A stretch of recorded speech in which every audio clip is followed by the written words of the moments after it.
అదే అందరికి నమస్కారం. ముఖ్యంగా నిన్న నిన్న మొన్న ఎమ్మెల్యే ఏదో మీటింగ్ పెట్టుకొని మీటింగ్లో ఆయన సోది వినిపించడం జరిగింది అందరికి కూడా. ఎప్పుడు ఆయన సోదే చెప్తూ ఉంటాడు. ఆ విధంగానే ఆ మీటింగ్లో కూడా ఆయన చెప్పే విషయాలు చెప్పడు కానీ చేసే పనులు కూడా చెప్పడు ఆయన, చెప్పే కూడా చెప్పడు ఆయన. ఎంతసేపు ఉన్నా జిల్లా గతంలో ఉన్న ఎమ్మెల్యే ఎందుకు తీసుకురాలేదు, వాళ్ళ ఇంట్లో 3 ఎమ్మెల్యేలు 1 ఎమ్మెల్సీ ఉన్నారు అనే మాట మాట్లాడడం జరిగింది. దానికి దీనికి సంబంధం ఏమైనా ఉందే? ఏదైనా కానీ ఆ రోజుల్లో జగన్మోహన్ రెడ్డి గారు 13 జిల్లాలు ఇచ్చినాడు. మొదటే చెప్పినాడు పార్లమెంట్ సంబంధించిన పరిధిలోనివే నేను చేస్తా అని చెప్పేసి. ఆ రోజుల్లో ఆ పరిస్థితి ఉంది, జరిగిపోయింది. ఏదో వాళ్ళంతా కూడా జిల్లా కోసం కూర్చోయినారు, వాళ్ళు పోలీసులతో వేధించినారు అనే విషయాన్ని కూడా చెప్పిన విషయాన్ని గమనించాను నేను. ఎప్పుడు కూడా ఏది కూడా మీ అందరికి కూడా బాగా తెలుస్తుంది. ఏనాడు కూడా పోలీసు వాళ్ళని పెట్టి మనమేమి వాళ్ళు ఇబ్బంది పెట్టలే. మనం ఏదన్నా వాళ్ళు ఏదైనా కార్యక్రమం ఏ రోజు కూడా కూర్చొని వచ్చాం, మాకేం తెలియదు. అది పెద్ద కూడా బయటికి రాలే. అది ఈ రోజు మాదిరిగా ఆ రోజు జిల్లా కావాలని చెప్పేసి అంత పోరాటం కూడా లేదు ఆ రోజుల్లో.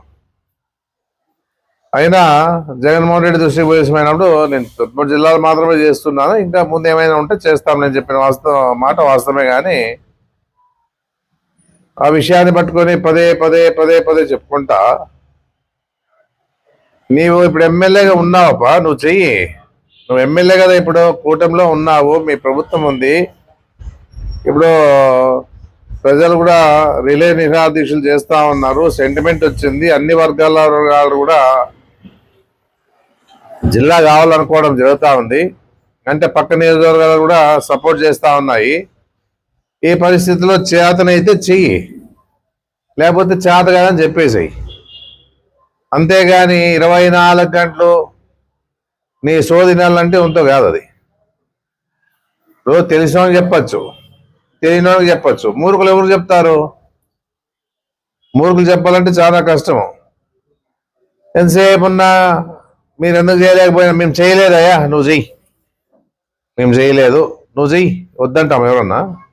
ఈ పద్ధతి కావాలంటే కావాలి ఈరోజు. ఎందుకంటే ప్రజల పక్షాన జేఏసీ పక్షాన నిలబడినాం కాబట్టి కావాలి ఈరోజు మాకు. ఈరోజు ఏం చేసినాడు చంద్రబాబు నాయుడు? చేసినప్పుడు 6 జిల్లాలు ప్రకటించినాడు. 6 జిల్లాలో 3 ప్రకటించినాడు ఆయన. జగన్మోహన్ రెడ్డి 13 జిల్లాలు చేసినప్పుడు నువ్వు 6 జిల్లాలు చేస్తా అని చెప్పేసి కూడా అది బయటకు వచ్చింది. మనం 3 మాత్రమే చేసాం, ఇంకా 3 ఎందుకు చేయలేదు మాకు తెలీదు. అందులో ఆదోని వదిలేసినారు, పలాసాన్ని వదిలేసినారు, ఇంకోటి ఏదో ఉంది నాకు గుర్తులేవు. కానీ వదిలేసి 3 మాత్రం మార్కాపురము, చోడవరం, నంపచోడవరము, మదనపల్లి చేసినారు. ఈ విషయం అందరికి తెలుసు. మన బయటికి వచ్చిన తర్వాత ప్రజలు ఎటు ఊరికే ఉంటారు, మేము ఏం తక్కువ అని చెప్పేసి అడిగే పరిస్థితిలో అడుగుతా ఉన్నారు. ఇప్పుడు అందరిలో బాగా వచ్చింది, ఊపు వచ్చింది. ఈ పరిస్థితిలో ఖచ్చితంగా ఇవ్వాల్సి ఉంది అని చెప్పేసి గట్టిగా పట్టుబడతా ఉన్నారు. ఆ పరిస్థితి ఆ రోజుల్లో లేదని చెప్తా ఉంటే మళ్ళీ అదే మాట మాట్లాడతావు. ఎందుకు చేయలేకపోయి? నువ్వు ఉన్నావు, నువ్వు కూటమిలో ఉన్నావు, నీ ప్రభుత్వం ఉంది, నీకు ధైర్యం ఉంటే దమ్ము ఉంటే పోయి చంద్రబాబు నాయుడుతో మాట్లాడి కూర్చొని ఏదైనా కానీ చేసేటట్లుంటే చెయ్యి, లేకపోతే వదిలేయి. నువ్వు వాడు కూర్చొని మీటింగ్లో చెప్పని కూర్చొని పిడుగులు బిగించి జిల్లా కావాలని వాళ్ళతో అర్పిస్తూ వస్తుంది. అది నువ్వు ఏదైనా ఉన్నా చేతనైతే చేసేటట్లుంటే చేస్తే సరిపోతుంది. మళ్ళీ కార్పొరేషన్ ఇస్తా అంటావు. కార్పొరేషన్ ఎవరైనా అడిగినారా నిన్ను? కార్పొరేషన్ కావాలని చెప్పేసి ఏదో అడిగినారు, వచ్చి అడిగినావు. కార్పొరేషన్ వస్తే ఏదైనా కానీ మళ్ళా ప్రజల మీద భారం పడుతుంది. కానీ కార్పొరేషన్ నుంచి ఇంకా ట్యాక్సులు పెరగచ్చు, లేకపోతే ఇంకో ఇతరత్ర విషయాల్లో ఏదైనా జరగచ్చు. ఇప్పుడుండే పరిస్థితిలో వెనుకబడిన ప్రాంతము, పేదరికం ఉందని చెప్పేసి ఉద్దేశంతోనే ఈరోజు మళ్ళీ మాట్లాడతావు. మళ్ళా కార్పొరేషన్ తీసుకొస్తే బాగుంటుంది, కార్పొరేషన్ ఇస్తామని చెప్పి జిల్లా వచ్చిందంటే కార్పొరేషన్ ఆటోమేటిక్గా వస్తుంది. చెప్పేది ఏముంది? ఇప్పుడు జిల్లా అయిన తర్వాత ఒక్కొక్కటిగా పెరుగుకుంటూ వస్తుంది. అది అందరూ తెలుసు. అది జిల్లా స్థాయిలో అన్ని రకాలుగా ఏదైతే అవసరం వస్తుందో అవన్నీ కూడా వస్తాయి. ఎవరు చెప్పే పని లే. అదే కాకుండా జగన్మోహన్ రెడ్డి ఆ రోజుల్లోనే ప్రజలకు ఏం చేయాలని చెప్పేసి ఆలోచించి, ఇది వెనకబడిన ప్రాంతం అని చెప్పేసి, పేదరికం ఉందని చెప్పేసి ఆ ఉద్దేశంతో మెడికల్ కాలేజ్ ఇచ్చినాడు. ఎందుకంటే వైద్యానికి విద్యకి సంబంధించిన విషయంలో జగన్మోహన్ రెడ్డి గారు గట్టిగా ఆలోచన చేసి మేము అడిగిన వెంటనే మెడికల్ కాలేజ్ ఇచ్చినాడు. 18 నెలలు అవుతా ఉంది, దాటిపోయింది. 18 నెలలు దాటిపోయింది. ఇంతవరకు దాని మీద ఎలాంటి ప్రస్తావన లేదు. ఒకటినిది ఏదున్నా పేదోళ్ళ కోసం పెట్టిన ఏర్పాటు చేసిన మెడికల్ కాలేజ్ని పీపీపీ పద్ధతిలో మీరు దారాదత్తం చేసేదని కూర్చోయినారు. దాని విషయం ఎప్పుడైనా మాట్లాడినావా? ఒక్క విషయం దాని గురించి మాట్లాడినామని అడుగుతా ఉన్నాను. ఈరోజు ఏదో గొప్పలు చెప్పుకుంటా నువ్వు దాటేసుకుంటా పోతా ఉన్నావు. ఈ విషయంలో నీవు ఆలోచించుకోవాలా. అవును, మా ప్రభుత్వం ఉంది, మేము ఈ విధంగా మాట్లాడితే ఏమనుకుంటారని కూడా ఆలోచన చేయడం లేదు. ఎంతసేపు ఉన్నా మా గురించి మాట్లాడుతూ కట్టకథలు చెప్పేసి వెళ్ళిపోతా ఉన్నావు. ఏమన్నామన్నా నిరాదీక్ష కూర్చుంటా అన్నావు, మళ్ళా ఎత్తేసినావు. ఇప్పుడు చెప్తా ఉన్నాం, రేపు సోమవారం మేము కూర్చుంటా ఉన్నాం. ఖచ్చితంగా సోమవారం రోజు నిరాదీక్షలో జేఏసీకి సపోర్ట్గా మేము కూర్చోవడం జరుగుతూ ఉంది. ఎందుకంటే కావాలా, జిల్లా కావాలని చెప్పేసి ఒక ఆకాంక్ష మాకుంది. కాబట్టి మేము కూడా, నేను బాలనాగిరెడ్డి, 5 నియోజకవర్గాల నుంచి కూడా శ్రీదేవి గారు ఇన్ఛార్జీలు, ఆలూరు సంబంధించిన ఎమ్మెల్యే ఆపరేషన్ అయింది కాబట్టి ఎవరు కొంచెం కూర్చుంటారు.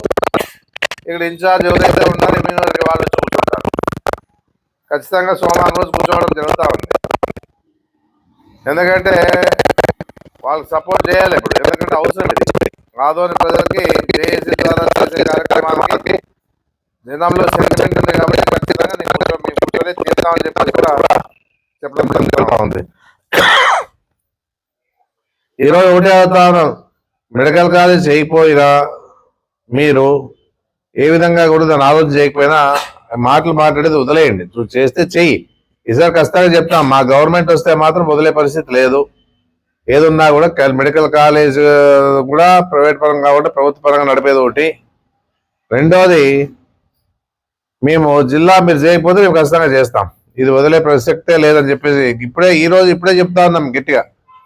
అధికారం వచ్చి దేవుని దయతో వచ్చి జగన్మోహన్ రెడ్డి ముఖ్యమంత్రి అయితే ఇక్కడ మా ప్రజల సహకారంతో గెలిస్తే దీన్ని జిల్లాను చేసి తీర్తామని చెప్పేసి కూడా గట్టిగా చెప్పగలుగుతా ఉన్నాం.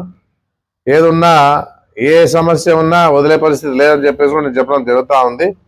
ఏదున్నా నీ వచ్చినప్పటి నుంచి కూడా నువ్వు ఇంకోటి మాట అన్నావు, ప్రజలు మేము క్షమాపణ చెప్పాలా, మోకాల కింద కూర్చొని వాళ్ళ పాదాలు కడిగి రెట్టిపి చదువుకోవాలంట. ఆ కర్మ నీకు పట్టింది ఖచ్చితంగా. 18 నెలలుగా ఏం చేయలేదు. ఒకటి, మోకాల మీద కూర్చొని ప్రజలు నిన్ను గెలిపించినారు కాబట్టి వాళ్ళ కాళ్ళు కడిగి నువ్వు తాగల్లా, చల్లపడే కాదు నువ్వు తాగల్లా. అది ఇప్పుడు నువ్వు చేయాల్సి ఉండేదని చెప్పేసి కూడా గట్టిగా చెప్తా ఉన్నాం. 24 గంటలు ఎంతసేపు మాట్లాడినా భయప్రాంతాలు చేసినాము. ఎవరిని భయప్రాంతాలు చేసినాము? ఎవరి కుటుంబాన్ని ఇబ్బంది పెట్టినాము? దోపిడీ జరిగింది. ఎక్కడ దోపిడీ జరిగింది? నువ్వేం చేస్తా ఉన్నావు? దోపిడీ జరిగింటే నువ్వు 18 నెలలు అయితే ఏం చేస్తా ఉన్నావు? నీ ఆదాయాన్ని వెతుక్కునేదానికి నీవన్నీ కూడా ఏదో రకంగా నీ ఆదాయం కావాలి. నీకు ఆదాయాన్ని వెతుకునేదానికి ప్రచారాలు చేస్తూ ఉంటాను అంతా కూడా. ఏ విషయంలో కూడా నువ్వు ఆలోచన చేసేది ఒకటే, నేను 26 కోట్లు ఖర్చు పెట్టినాను, నాకు ఏ విధంగా రావాలని చెప్పేసి నీ నీవు మనశ్శాసిని తెలుసుకో. పేదోళ్ళ కోసం పంచే కోడిగుడ్లతో కూడా నువ్వు వసూలు చేస్తున్నావంటే ఇంతకింటే హీనమైన పరిస్థితి ఏమైనా ఉందా అని చెప్పేసి అడుగుతా ఉన్నాం. గతంలో ఎవరికైనా తెచ్చినావు నువ్వు కోడిగుడ్లు పంచేదానికి? అంగన్వాళ్ళకి. వాడిని ఎందుకు తీసేసావు? ఇప్పుడు వాళ్ళే చెప్తారు వచ్చి, ఇట్లా డిమాండ్ సార్ మేము ఇవ్వాల్సి వస్తుందని చెప్పేసి. ఒకటి కాదు, నువ్వు ఏం చేసుకుంటావు చేసుకో. ఎందుకంటే నువ్వు గెలిచావు, 5 ఏళ్ళు ఉంటావు కాబట్టి, ఎమ్మెల్యేగా ఉంటావు కాబట్టి, నువ్వు ఏమేదైతే దోపిడీ చేయాలనుకున్నావు చేసేయి, ప్రాబ్లంలే. ఏం కూడా ఆలోచన చేసే పని లేదు. ఎవరు ఏమనుకున్నా నువ్వు ఇక్కడ పుట్లే, ఇక్కడ పెరగలే, నీకు ఈ ఊరు కూడా ఉంటుంది, నా ఊరు అనుకునే పరిస్థితి కూడా లేదు. మేము ఇక్కడే పుట్టినాం, ఇప్పుడే పెరిగినాం కాబట్టి అన్ని ఆలోచన చేసి ముందుకు అడిగిస్తాం మేమంతా. ఆ విధంగా ఈరోజు జిల్లా విషయంలో మేము గ్యారెంటీగా పనిచేస్తాం. జిల్లా విషయంలో మేము జేఏసీ తరఫున ఈ కార్యక్రమాన్ని కొనసాగిస్తా ఉన్నాం. ప్రజల సెంటిమెంట్ కూడా మాకు ఉంది కాబట్టి దీని మీద మా సపోర్ట్ ఎప్పటికీ ఉంటుందని చెప్పేసి కూడా నేను చెప్పడం జరుగుతూ ఉంది. ఏదున్నా వెనకడిగేసే పరిస్థితి లేదని కూడా చెప్పడం జరుగుతూ ఉంది. చేతనైతే నువ్వు జిల్లా మీ కూటమి ప్రభుత్వం తీసుకువచ్చి ప్రజలకు ఇవ్వండి అని చెప్పేసి నేను కోరుకోవడం జరుగుతూ ఉంది. ఏదున్నా మాటలు వదిలేయండి. ఇన్నాళ్ళు మొదట్లోన మీరు ఏం మాట్లాడినా కూడా వింటా ఉండ్రి. ఏదో కొత్తగా వచ్చావు, ఏవో చేయగలుగుతారని చెప్పేసి. ఆ బైపాస్ విషయంలో కూడా ఏం చేస్తారు మీరు? నా మీద నిందలేస్తూ మీరు వాళ్ళ ద్వారా ఓట్లు వేసుకున్న దానికి ఏం చెప్పినారు ఆ రోజు? అలైన్మెంటే మారుస్తా అని చెప్పేసి. అలైన్మెంట్ ఎట్లా మారుస్తారు మీరు? సెంట్రల్ గవర్నమెంట్ ఇచ్చిన దాన్ని అలైన్మెంట్ మార్చే సత్తా నీకు ఉందే? ఏమీ లేదు. ఊరికి ఆ రోజు ఏమైనా అంటే నేను బీజేపీకి సంబంధించిన వ్యక్తి కాబట్టి ఇదేదో సెంట్రల్లో పోయి అదేదో అలైన్మెంట్ మార్చేసి దాన్ని మాకి అనుకూలంగా చేస్తాలే అని చెప్పేసి అనుకూలం జరిగిన పరిస్థితి కూడా ఉంది. అలా ఆ రోజులో చెప్పిన మాటని మళ్ళా ఒకసారి పోయి వీళ్ళు అడిగితే ఏమన్నారు? ఇది అయ్యే పని కాదు, ఇది మార్చే పరిస్థితి లేదు, ఏం కాంపెన్సేషన్ ఎక్కువ ఇస్తావు. నువ్వు ఎక్కువ ఇచ్చే తక్కువ ఇచ్చే పరిస్థితి ఏం లేదు. సెంట్రల్ గవర్నమెంట్ ఎక్కువ ఇస్తుంది, నువ్వు చెప్పినా చెప్పకపోయినా ఎక్కువ ఇస్తుంది, ఏం ప్రాబ్లంలే. అంతేగాని నువ్వు ఏదో ఎక్కువ ఇప్పించినట్లా చెప్పేసి ఏదో నేనే ఇప్పించిన అన్నట్లా మళ్ళా నువ్వు మార్కులు కొట్టేదని ప్రయత్నం చేస్తావు. ఎవరు చెప్పినా ఎవరు చెప్పకపోయినా ఆ రోజు ఎంతైతే అలాట్ అయిందో అంత ఖచ్చితంగా వస్తుంది, ప్రాబ్లం ఏంలే. నువ్వు అలైన్మెంట్ మార్చింది ఏంలే, అది అయ్యే పనులు కాదు, పోయే పనులు కాదు, నాకే తెలుస్తుంది. అంటే మమ్మల్ని నమ్మలేదు, నేను నమ్మినారు వాళ్ళంతే.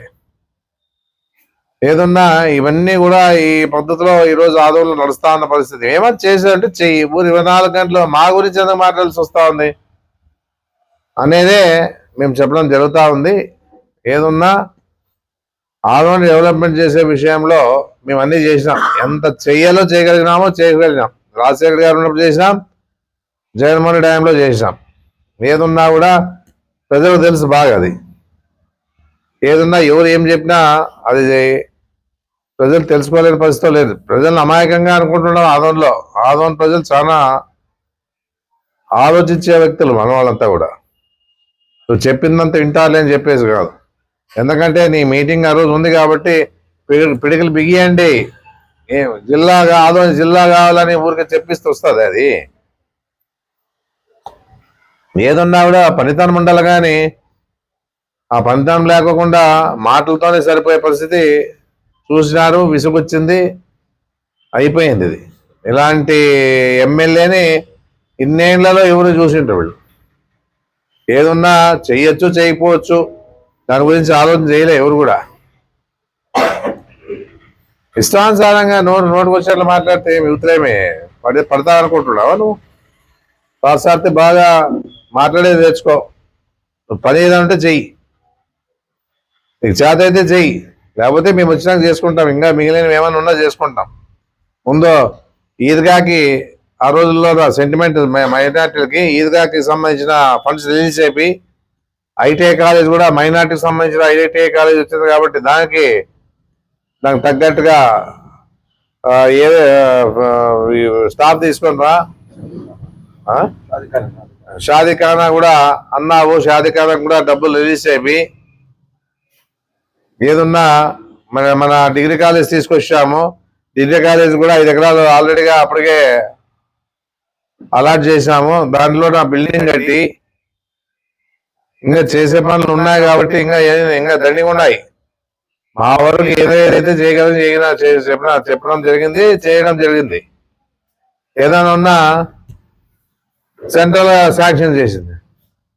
మళ్ళా కొన్ని నిబంధనలు ఉన్నాయి. ఆ నిబంధనల ప్రకారంగా మన ప్రభుత్వం పోయిన తర్వాత బైపాస్ కానీ మెడికల్ కాలేజ్ కానీ అప్పట్లో ఉన్నటువంటి పద్ధతుల ప్రకారంగా మన ప్రభుత్వం పంపించిన తర్వాత ఇమీడియట్ గా పైన నుంచి శాంక్షన్ చేసేదాంట్లో మామూలు ఏదన్నా మెడికల్ కాలేజ్ కి స్టేట్ గవర్నమెంట్ నుంచి డబ్బులు పెడతా ఉన్నారు. స్టేట్ గవర్నమెంట్ నుంచి డబ్బులు పెడతా ఉండేది, సెంట్రల్ గవర్నమెంట్ శాంక్షన్ మాత్రమే ఇచ్చింది.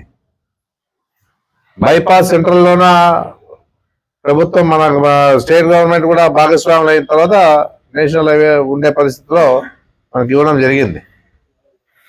మనమేం సొమ్ము కడుతున్నాం, సెంట్రల్ ఏం మనకు ఊరికే ఇవ్వడంలే. జిఎస్టీ కడతాం, ఇన్కమ్ ట్యాక్స్ కడతాయి, ఏదేదైతే సెంట్రల్కి పోలో అవన్నీ పంపిస్తా ఉన్నారు. దాని ద్వారా మనకి ఎంత వాటా వస్తుందో మన వాటా వాళ్ళకి ఇస్తానే ఉంటారు.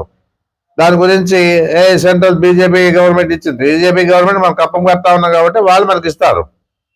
అంతేగాని ఏదో బీజేపీ ప్రభుత్వమే ఇచ్చినట్ల ఏదో మనమంతా కూడా ఏదో మన స్టేట్ లో ఉన్న వాళ్ళంతా కూడా ఏం చేయనట్లా చేస్తా ఉన్నారు. కానీ ఇవన్నీ కాదు. అది మనం కూడా అన్ని ప్రభుత్వానికి అప్పట్లో సెంట్రల్ గవర్నమెంట్కి ఏదైతే మన ద్వారా పోతాయో అవన్నీ పోతాయి కాబట్టి మనకి రావాల్సిన మాట మనకు వస్తుంది. దాంట్లోనే డెవలప్మెంట్ లో భాగంగానే మనం ఏదైతే పంపించగలుగుతామో అవన్నీ కూడా మనకు అందుతాయి అనేది కూడా గుర్తుపెట్టుకోవాలి మాట్లాడే వాళ్ళంతా కూడా.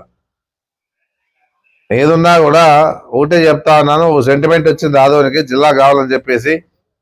పక్క జిల్లాలో నేను ఒకటే అడుగుతా ఉన్నాను, ఈ పార్సాత్ని పక్కన ఎమ్మెల్యే టీడీపీ ఎమ్మెల్యే ఎమ్మెనూరులో మళ్ళీ ఇన్ని రోజులు లేనిది ఇవ్వాలనుకున్నాడైతే ఇన్ని రోజులు లేనిది ఇప్పుడు ఎందుకు ఎమ్మెనూరు జిల్లా కావాలని అడుగుతా ఉంటారు వాళ్ళు. మా వాళ్ళు పోరాటాలు చేస్తూ ఉంటే అక్కడ లోకల్లో కూడా మా జిల్లా ఆదోని కావాలని చెప్పేసి కొంతమంది మాట్లాడుతూ దీక్షలు చేస్తూ ఉంటే ఎమ్మెనూరులో కానీ మంత్రాలయంలో కానీ ఆదూరులో కానీ పత్తికొండలో ఇంకా చేయలేదు, చేస్తారేమో ఇంకా తెలీదు. ఇంతమంది చేస్తా ఉంటే ఆదూరు జిల్లా అయితే బాగుంటుందని చెప్పేసి అడుగుతా ఉంటే మళ్ళా మీ వాళ్ళు మీ పార్టీ కూటమిలో ఉన్నవాళ్ళు వ్యతిరేకంగా మాకు జిల్లా కావాలని చెప్పేసి ర్యాలీలు చేస్తూ ఉంటే మళ్ళీ ఏమి ఇవ్వము అన్నట్లే మెసేజ్ వస్తా ఉంది ఆల్రెడీగా. మేము ఇచ్చే పరిస్థితిలో లేవన్నట్లే. వాళ్ళు ఇచ్చే పరిస్థితి లేదు కాబట్టే నువ్వు కార్పొరేషన్ ఇస్తా అంటా ఉన్నావు. జిల్లా వస్తే కార్పొరేషన్ వస్తుంది, చెప్పేదేముంది. అది ప్రజల మీద బరువు బాధ్యతలు పడతాయనే తర్వాత జిల్లా వచ్చిందంటే కార్పొరేషన్ వచ్చేస్తుంది, ఏముంది. ఇంకా కొన్ని పల్లెలు కలుపుకొని పక్కన చుట్టుపక్కల పల్లెలు కలుపుకొని కార్పొరేషన్ చేస్తా, పరిస్థితి ఏముంది ఏంటి. ఇవన్నీ వదిలేసుకొని చేసేది ఉంటే చెయ్యండి, లేకపోతే చాలు కాకపోతే వదిలేయండి.